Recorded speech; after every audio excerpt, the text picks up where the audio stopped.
మీరు ఈ మధ్య వార్తల్లో చూసే ఉంటారు. ప్రిన్సెస్ కేట్ మిడిల్టన్ క్యాన్సర్ గురించి మాట్లాడిన తీరు, బ్రిటిష్ మహారాజు కింగ్ చార్ల్స్ III తన ఆరోగ్య పరిస్థితిని దాచకుండా చెప్పిన తీరు, వాళ్ళు కేవలం క్యాన్సర్ గురించి మాత్రమే మాట్లాడలేదు, జీవితం ఎలా ఎదుర్కోవాలో చెప్పారు.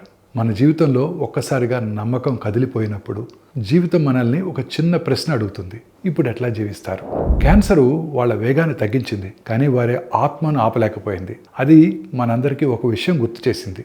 బలం అంటే వ్యాధి లేకపోవడం కాదు, వ్యాధి ఉన్నా ధైర్యంగా నిలబడటమే అసలైన బలం. వాళ్ళు జీవించటం ఆపలేదు, గౌరవంతో, సహనంతో, ఒక అర్థంతో ముందుకు సాగారు. నొప్పిని తిరస్కరించలేదు, కానీ అదే తమ జీవితాన్ని నిర్వచించనివ్వలేదు. ఇదే మనిషి స్వభావంలో ఉన్న అసలైన మానవత్వం.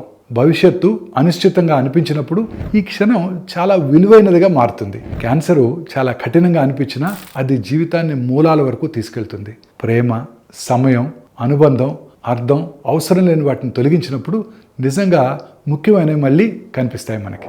ఆశ పెద్దగా అరవదు, సులభమైన రోజులు వస్తాయని హామీ ఇవ్వదు. ఆశ కేవలం ఇదే చెప్తుంది, నిజాయితీతో ఒక్కొక్క అడుగు ముందుకు వేయండి. జీవితం కాస్త ఆగమంటే వినండి, పరీక్షిస్తే ఊపిరి పీల్చండి. ఎందుకంటే బాగా జీవించటం అంటే రోడ్డు ఎంత పొడవు ఉందన్నది కాదు, మన ప్రయాణంలో ఎంత లోతుగా జీవించామన్నదే అసలు విషయం.